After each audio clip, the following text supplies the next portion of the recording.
Welcome to another episode of The Brand Called You, a video and podcast show that brings you leadership lessons, knowledge, experience, and wisdom from hundreds of successful individuals from around the world. Today, I'm privileged to welcome a very accomplished entrepreneur and author from Dubai, Meher Mirchandani. Meher, welcome to the show.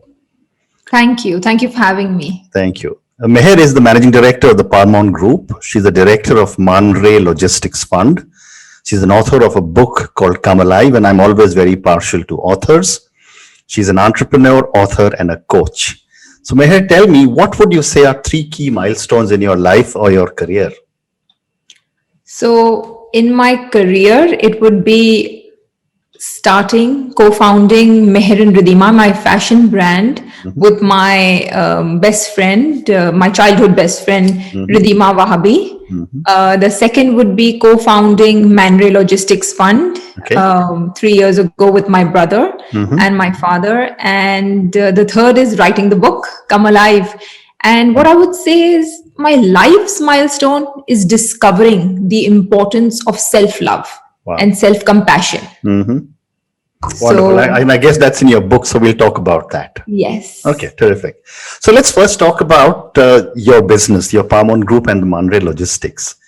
Tell me about the kind of work you do in these 2 different entities. So at the moment, they are very much similar and combine the work that I do for them. Okay. But my passion is empowering leaders. I love to grow leaders. I love to grow people. That is my passion. And as the managing director of Palmon Group, it fits ideally in my role because it's when you grow the people, can you actually grow a company? Okay. And I enjoy every bit of it. I work on the people so they can work in the company for us to grow the vision. Sure. Of course, I contribute to the overall strategy of the company and its growth. And I also define the value and the vision and the direction of the company. Interesting. So, when I was reading about you, you said, and you just also mentioned that you are building a culture that empowers leaders to be their best. What goes into building such a culture? It's when you lead with your heart. And that is rare, but it's extremely powerful. Okay. And it can only be done when you are connected to yourself.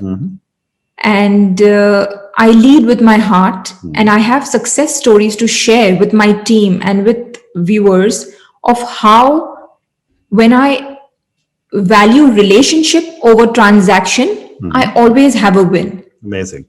Because we are thinking beyond the financial success then. Right. It's about building and maintaining the relationship with our stakeholder. And that's what's the essence and the journey. And that's what's important. And that's when you enjoy the entire journey with your stakeholder, with your team members. It's about the humanity and the consciousness of doing business together. Interesting. So can you give me an example of when you did something like this? So I have so many examples from terminating premature contracts to renewing agreements and renewing a lot of other agreements to sustain our stakeholders. So an example which I am proud of and I will share is we had an agreement with one of our financial partners, and the agreement was for a year. And if there was no break clause, there was no termination in the clause. And they, of course, this was after 6 months of the agreement. We wanted to break the agreement, not because of a dispute, but because of the services they were providing. It was not meeting the needs that we wanted after the 6 months. And hence I wanted to terminate it prematurely. They, of course, refused to it. Being a financial institution, they refused to it, and they sent us a bill of about 200,000 dirhams saying that this is the remaining of the contract, and since you want to terminate it, you will have to pay up because that's the agreement. And with my heart and with all the love in my heart, I wrote to them that this is not about a conflict. It is about just that we are unable to continue this due to our change in needs. It's nothing personal. It's nothing to do with anything else. And I value our relationship more than I value this contract. And if you don't think it is fair, then of course I understand, but I would really humbly request you to consider this. And of course, we have a long relationship which we will maintain in the future, besides the contract being there or not being there. That's irrelevant. Right. And after 3 days, they came back to us, charging us only the cancellation fee of 25,000 dirhams. Wow. So that's one of the wins I did when I heard and led with my heart. So it's all about conscious leadership for me. Very interesting. And when I was reading about you, you say that you are an empathetic leader and a source of inspiration. Give me an example where you have demonstrated empathy and this inspiration for your colleagues. So leading with the heart comes with empathy. That is my highest value when I am in the company and I lead my team. It's the ability to understand from another's perspective, and the ability to be softer and believe that there is another perspective, and not trying to dominate or dictate your terms on your teammates or your stakeholders. And that's what I do every single day. I think that's the most used value that I hold in the company. It's from something simple as working from home, if they're unwell, to flying out for an emergency, or to even going with my team to renew a contract because a tenant has not paid. When I meet people where they are and on a soul level rather than a position level, correct, it always works. Very interesting. And this works, you're saying, with clients, with suppliers, and with your colleagues? Yes, absolutely. And I have examples for all of it. Okay. You want to share any? So there was another one that my property head was unable to crack one of my tenants, and he refused to pay due to a simple argument and something. And so I went with all honesty and obviously explaining our culture, our value system, apologizing for any miscommunication or misunderstanding there may have been from our side and our team. And he was very impressed. He was impressed at my honesty. And he actually decided to pay the next day, and we managed to retain him. This is a month ago. Wow. That's quite amazing. But when, I've also spoken to many people who say when they lead from their heart, they also are let down very often. Does that happen to you? So there is a glitch in this. You have to believe in it before you can do it. Okay. So I believe in what I do because I also lead my life with my heart. I'm in love with myself. I'm soft on myself. So it's all about the belief system. And that's why I usually accompany my team members till they get there. Because when I explain to them, they do understand, they agree, but I know they might not be there yet with their personal journey. Okay. And hence I'm like, let me join you and we'll do it together. And it works. Wonderful. That's quite amazing. So let's move on. Again, to use one of your quotes, success is something you attract by the person you become. Explain this to me. I mean, it's so fascinating, to hear such amazing things from you. So it's when you holistically grow yourself. It's not the person, but basically it's not the position, but the person you grow. So I grow myself as a leader. I don't grow as a managing director. Okay. When I grow as a human. I evolve. I learn. I keep learning things. So I evolve as a human. So I perform better in every role I play. Wow. And that's what I expect from my team. That's what I inspire my team to do. And I push them to do that because it's really not about the position. It's about how you evolve. Okay. Success is something you attract by the person you become, because who you become will always supersede your position, your title, or wherever you are in life. Very interesting. And the person you become is a function of the experiences you have.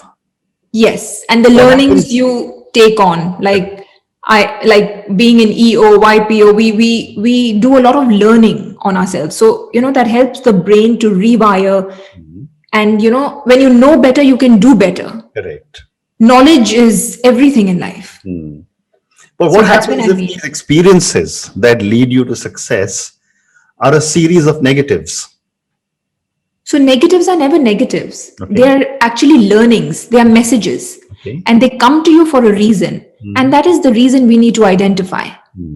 And if there is a series, that means there's a pattern. There's something you are not seeing. You're not seeing a lesson you need to learn at a particular time. And if you don't see that, you will be hit by the same kind of, I would say, learnings or negative events, if people want to say that. They will be hit by that. Amazing. Regularly until you don't get it. Like, you have to get it. That's the message of the universe. Very nice. Very nice. I mean, talking to you is such an amazing kind of eye-opener for me. So Meher, let's again continue. You run a big business, and I love your philosophy. But what do you look for when you're hiring new people? How do you ensure that they also adapt to the philosophy you follow? So I believe attitude is everything. So I look for attitude, drive, and energy. I feel that you can feel a person's energy before you can actually feel them. So when I walk into a room, my energy says much more than what I can say with my words. And that's what I look for. Okay. And, this is across whatever level of people you're hiring. Absolutely. Amazing. Amazing. And one more question for you before I move to the next segment. This is the world of millennials and the Gen Zs. How are they changing the way you do your thinking? Or are they also adapting to a similar kind of thought process? So I feel they are very much geared towards the digitalization. They want everything on the click of a button, which is actually, for us, adaptability. Okay. The ability to adapt in this situation, in this year, in this world is very important. And I have though I have my personal reservations, I don't let it affect me. I'm actually being able to educate myself and go beyond my comfort zone to digitalize the experiences that my customers or my team may have. So at the moment, I'm actually implementing an HR app and a tenant management app where tenants can go in and actually register their complaints. And, it's a seamless experience for both of them. For both my stakeholders, it's a seamless experience. And I believe the millennials and the Gen Z can actually make us integrate all of this and move us higher and faster to where we are meant to go. Incredible. So now let's move on. Let's talk about your book, Come Alive. And you have the book right next to you on the screen as well. Tell me about this book. I know, both sides. And tell me about this book and what led you to write this book. So what led me to write this book is my personal journey of transformation. It's the story I speak about from being a victim to being a victor. Though in a privileged home with a lot of responsibilities and a beautiful life, I did feel like a victim of my situations and my circumstances. Okay. But my ability to see beyond and what we just spoke about, everything is a learning. The awareness that I gathered and how I actually come out as a victor is what I actually depict in this book. Okay. And this book is not only based on my life, but it's about all the learnings that I gathered along my journey and my transformation, and how I started falling in love with myself, and how I saw the glass as half full and not half empty, and how I gathered the courage, the faith to be able to live a life limitless. Talking to you, I find it very difficult to comprehend that you could have felt like a victim. But would you like to talk a little more about that journey from a victim to a victor? So I believe we are a victim of nothing but our own selves and our own thinking. Correct. And that was the case with me. I expected life to unfold in a particular way. This has nothing to do with anybody else, but it is the story of my expectations. I expected my life to be a certain way. Probably how we see it in a Disney movie or a Shah Rukh Khan movie, if I may. Your audiences will relate to Shah Rukh Khan. So we expect our life to usually be that way. However, what is planned for us is far greater than what we know. And the inability to trust that often drives us to misery. Okay. And that's what I did with my life. As soon as I got married very young. I had certain expectations, but I didn't have the ability or the awareness to even walk on the path that I wanted for myself. And when I understood and came aware that all this is happening to better me as a human, that's where the awareness and the transformation started. Interesting. And, in your book, you talk about your 5-phase process to prioritize yourself, love yourself, and come alive. Explain to me this 5-stage process, as well as any anecdotes that you may have. So we have all come to believe that love is something that happens or that you feel when somebody else loves you. It is the love of another that will complete us. However, that is not true. How can someone fall in love with you if you are not in love with yourself? So this is the process of self-love. It is loving ourselves for who we are, basically knowing who we are. You cannot be in love with someone you don't know. It's exactly like the courtship with another. You have to be in touch, in connection. Connected to the person you are in love with. And it's exactly the same with yourself. You have to be connected to yourself. And how do you connect to yourself? It is by doing certain exercises like meditation, journaling, knowing yourself better, identifying self-limiting beliefs, identifying what doesn't work for you, letting go of everything that doesn't serve you. Why would you do something that you're not comfortable with? So once you identify who you are, all of that comes into play. And then we have to be mindful on this journey. And we have to make sure we chip away everything that we are not to emerge as a lover of ourselves, to emerge as an authentic soul on this journey of evolution.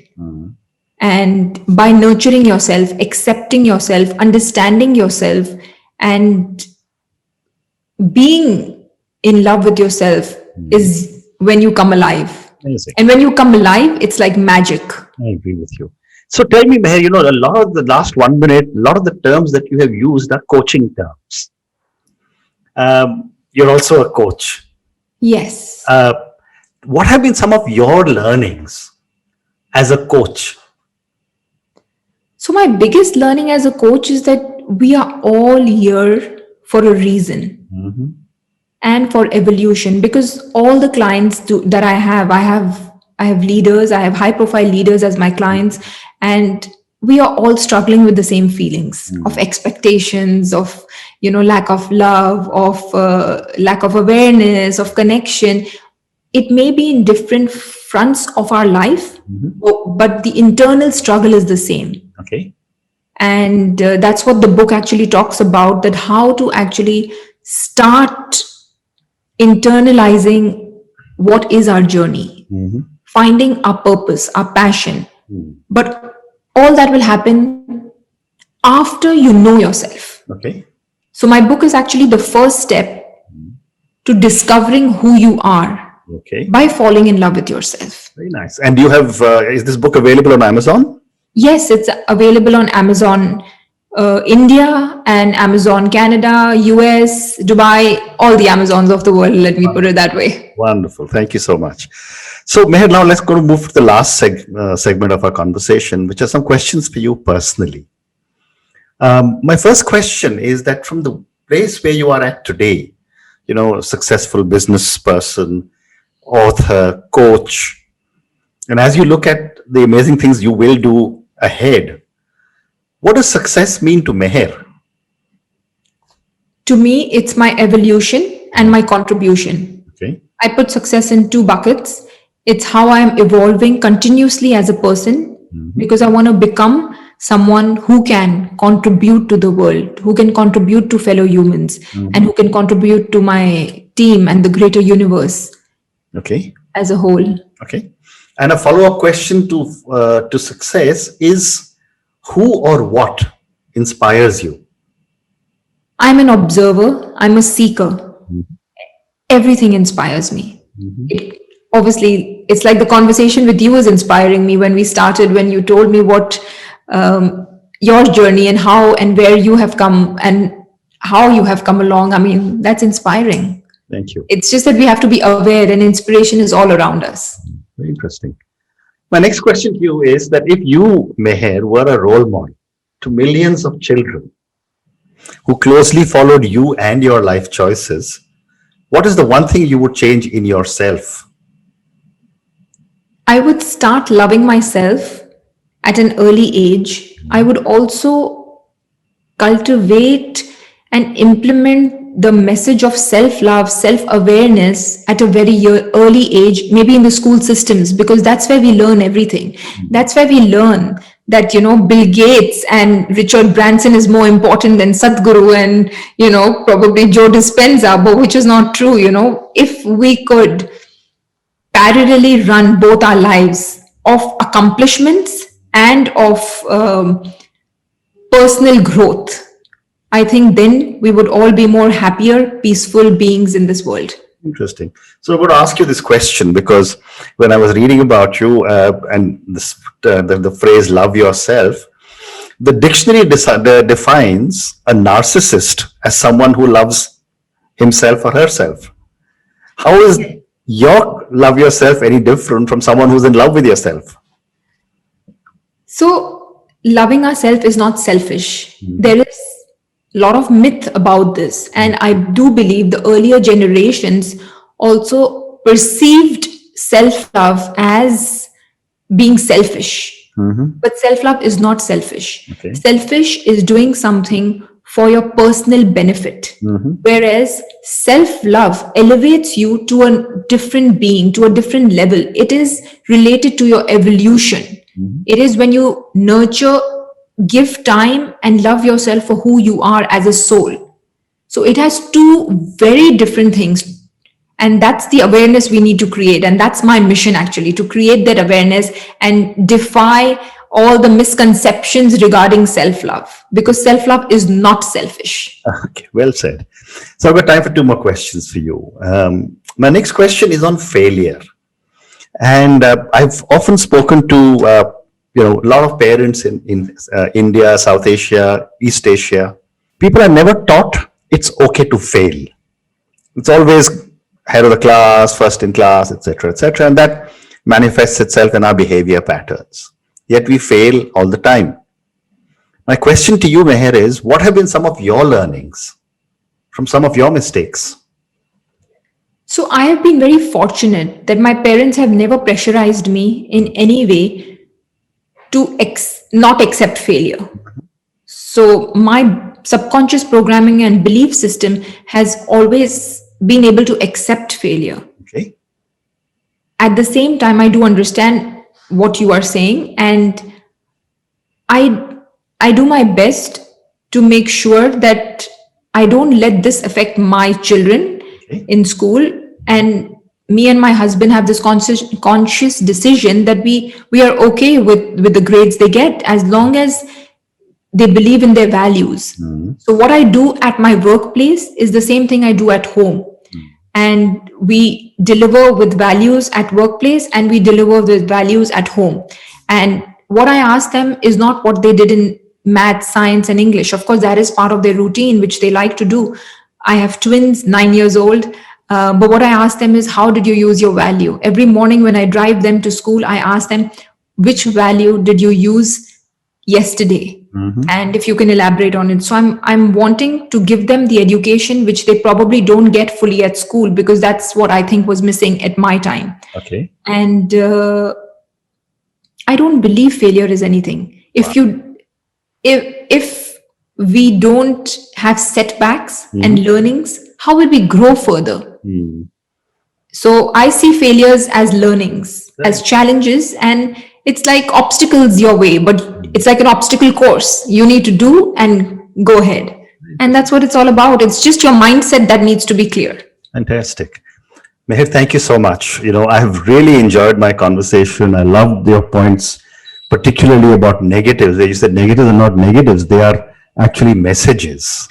I love the way you commented on value. You value relationships, not transactions.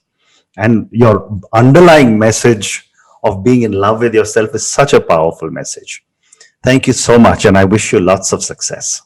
Thank you. And it's just one more thing to close this, is that the relationship that you have with yourself will determine the quality of every other relationship in your life. Correct. And hence, self-love is not selfish. It is very, very important to know yourself and to be in love with yourself, because you are limitless and you are the one which is holding yourself from greatness. So be great, be in love, live life, and be alive. Oh, nice. Very nice. And what a powerful message to end with. Thank you very much. Thank you.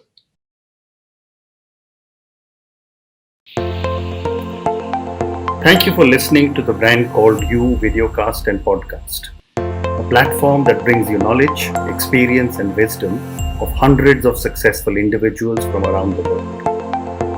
Do visit our website www.tbcy.in to watch and listen to the stories of many more individuals. You can also follow us on YouTube, Facebook, Instagram, and Twitter. Just search for the Brand Called You.